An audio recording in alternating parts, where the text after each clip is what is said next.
Welcome to Airgun Action, a new fortnightly show dedicated to airgun shooting. In this week's episode, I'm going to be taking a close look at the Niksan Escalade C from Just Airguns, but before that, I'm heading out on a roving squirrel shoot.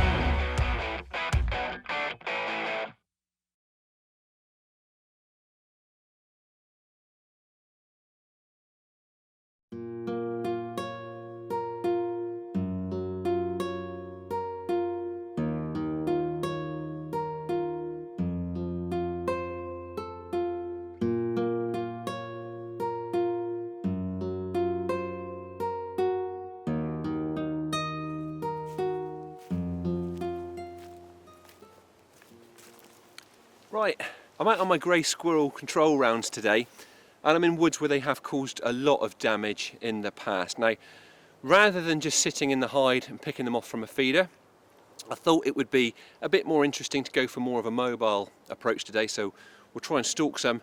And also, if there's time, I'm even going to try daubing a few trees with dollops of peanut butter. It's a ruse I've heard about in the past and never really used very much, so if we get a chance, we'll give that a try. The kit that I'm going to be using, I've got the Daystate Huntsman Revere in its safari guise, which apart from just being a beautiful looking multi-shot PCP, it's also very accurate and very consistent thanks to its humour regulator. This one's sub 12 foot-pounds, 177 calibre. I've got it fitted with a 0 dB silencer to hush it down. Now I've gone for the smaller one rather than it's not quite as whisper quiet as the larger version, but I think it suits this gun an absolute treat. The scope is a Hawk Vantage, which is a brilliant optic for the money, and I've got it held on with Sports Match scope mounts. Now I've got absolute faith in these mounts. I've been using them for years, and obviously the last thing you want is a weak link between your gun and your optic. So that's what we're doing. That's the kit. Let's go and see if we can find a few.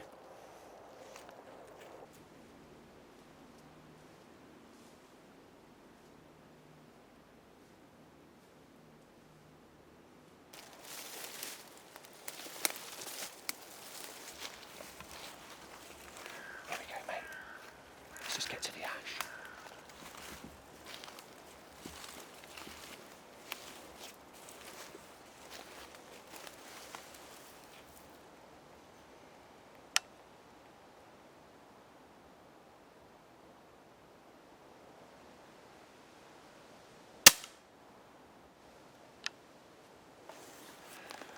What a great start.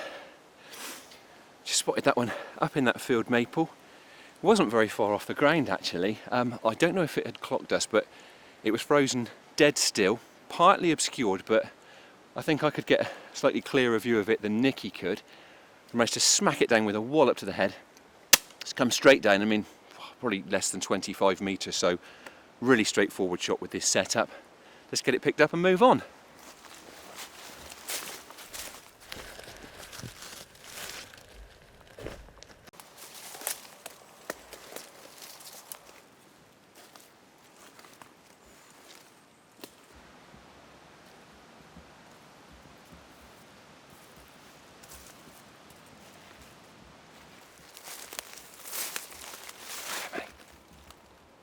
There's one on the deck. Let's try to get to this next tree.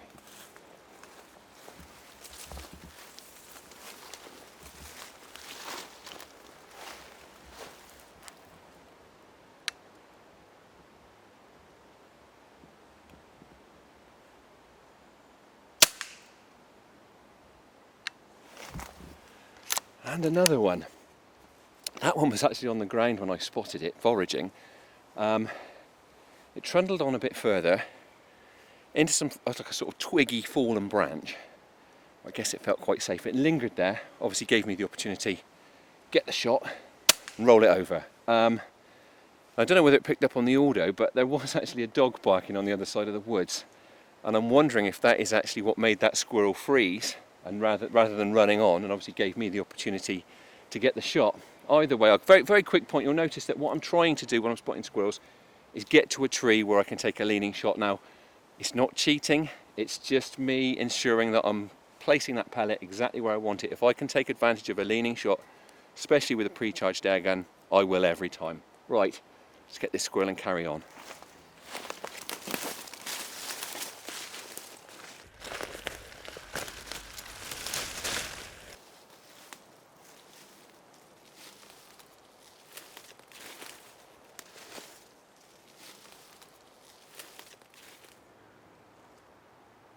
Right, well, I've just walked through a relatively recently planted block of woodland here. I guess most of the trees here are probably about 30 years old, and the damage that the squirrels are doing in these woods is really apparent here because they tend to target younger trees. For those of you that don't know, what squirrels tend to do is to strip the bark to get to the sap that flows beneath it, and the tops of these trees, particularly the oaks, have been absolutely ruined by their bark stripping.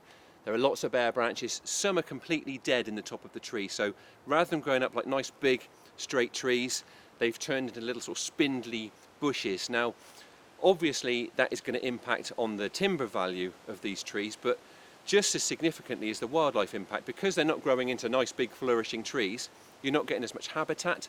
They're also not producing as many acorns, and the acorns that they do produce are probably mostly being snaffled up by squirrels because they tend to be able to eat them before they're ripe, because they're more resistant to the tannins in them than most of our native wildlife. So if you really want an indicator of why we are having to control the grey squirrels here, this spot really makes the point.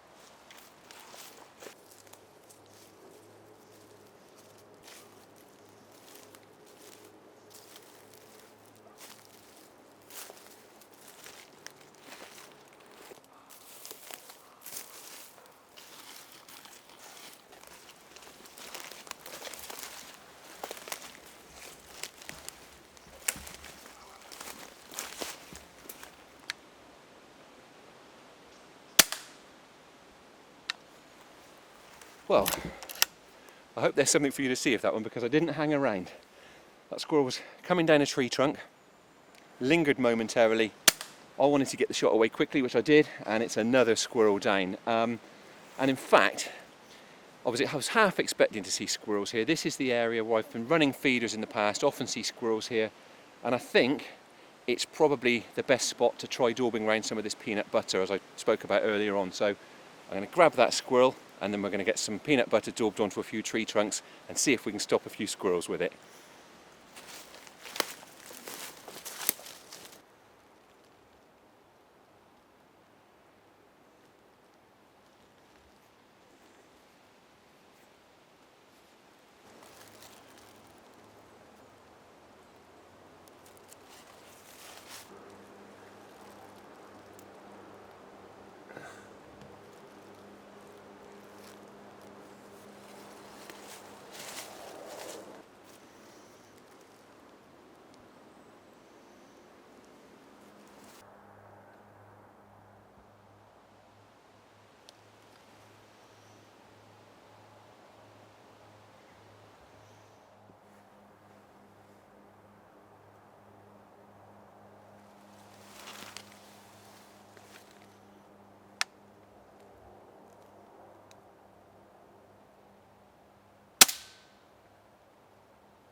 Well, how about that? I had rubbed some peanut butter into that groove at the base of that stubby branch, and that squirrel was definitely having a go at it. Now, I have had feeding stations on that tree in the past. They've been very productive. I know it's a route that the squirrels around here do like to use, so I'm not saying that peanut butter attracted that squirrel, but it definitely was enough to stop it.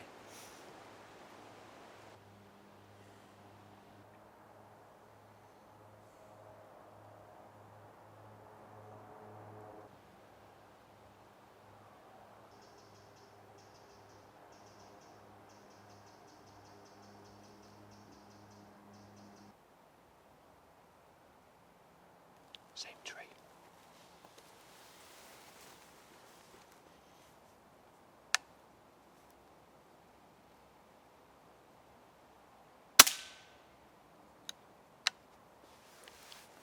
Same tree again.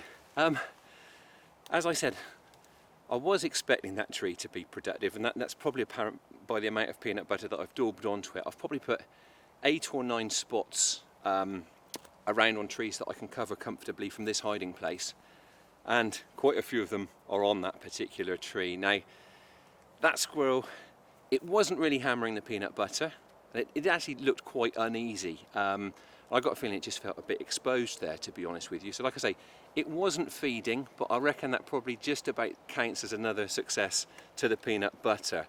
I'm going to make that the last one, as we're planning to head over to the farm to do some rat shooting, and if that goes to plan, we'll probably show you that in a future episode. But as for today, I'm really pleased with how it's gone. You know, the squirrels are causing a lot of damage here. There are a few less now, and as the weather gets colder and my feeding stations really kick back into action, I'm sure we'll get a lot more here.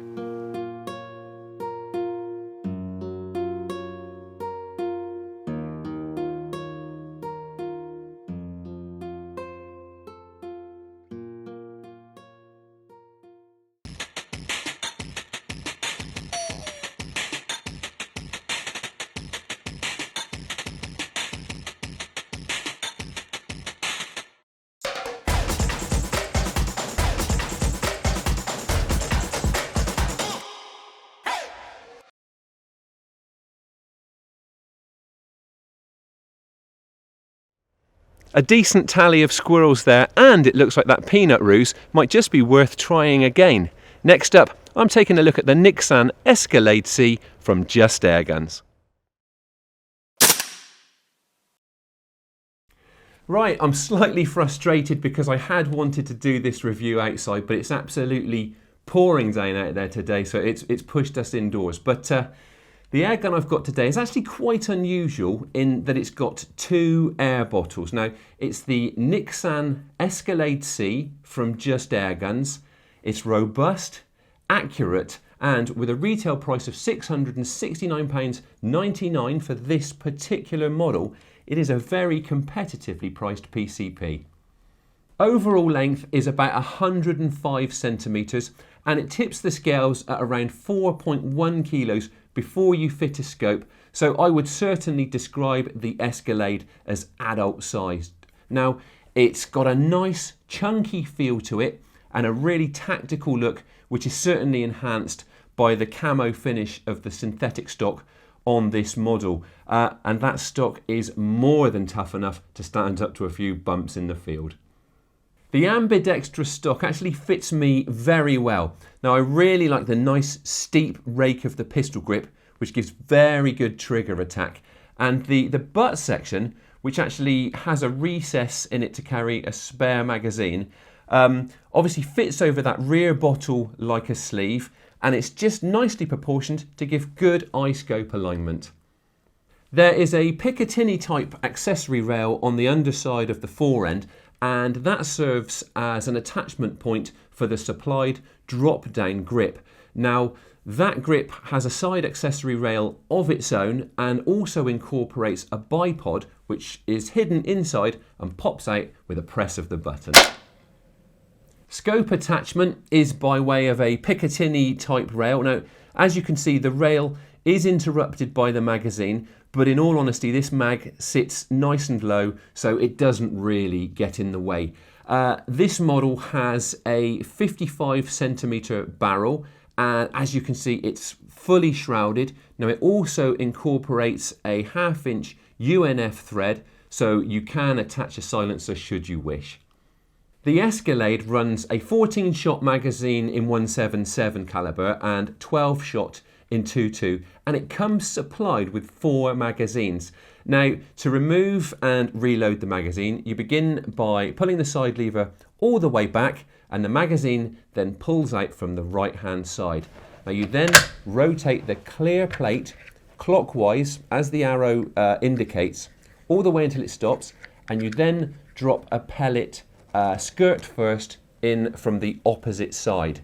Now that pellet is then holding the inner drum under spring tension, so you can then wind back, dropping in one pellet at a time from the plate side until the magazine is full.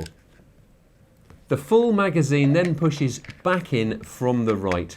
Push the side lever back into its forwards position and the gun is loaded, cocked and ready to shoot. Now that side lever action is actually really impressive. The actual lever is nicely positioned and features a long drop down handle that's textured for an improved grip. The actual mechanism is very positive. It makes for fast, reliable reloading, which is fun for plinking and really handy in the field.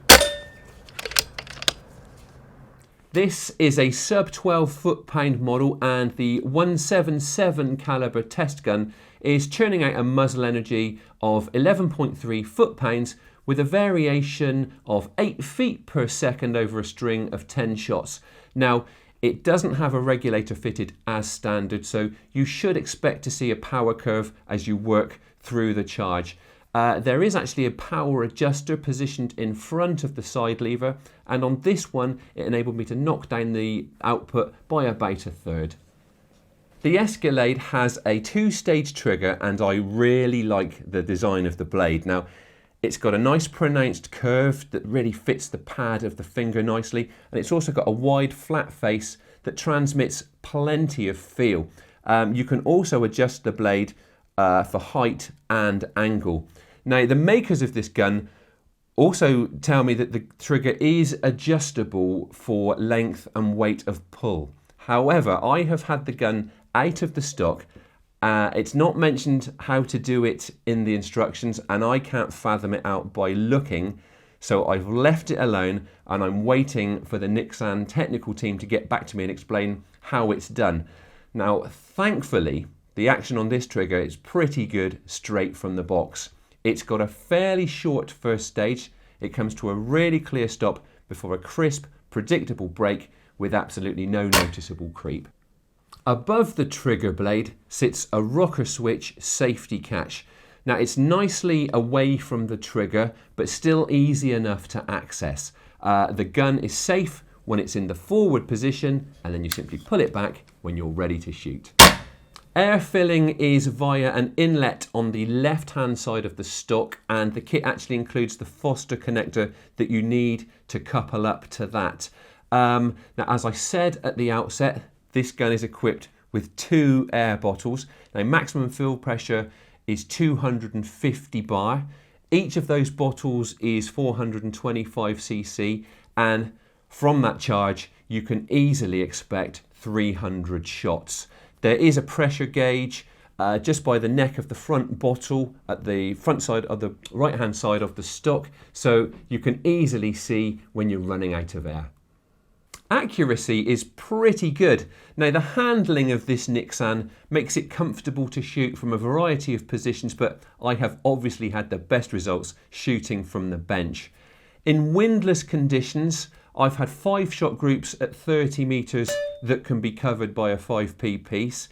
At 40 meters, those groups are opening up to what I would describe as sort of ragged thumbnail sized groups.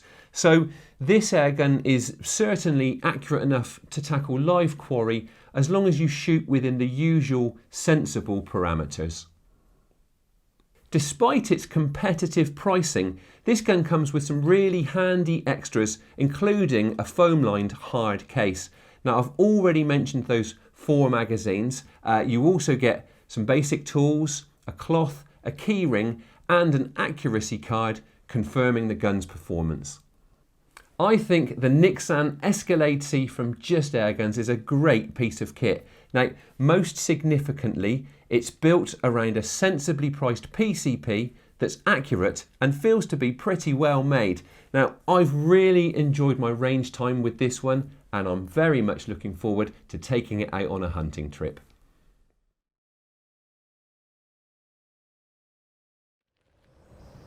That's all we have time for in this episode, but I'll be back with more in 2 weeks' time. Thank you for watching, and please don't forget to like and subscribe. And if you don't already have a subscription to Airgunner and Airgun World magazines, do have a look at their subscription offers, which now include free shooting insurance. Take care, and I'll see you in 2 weeks.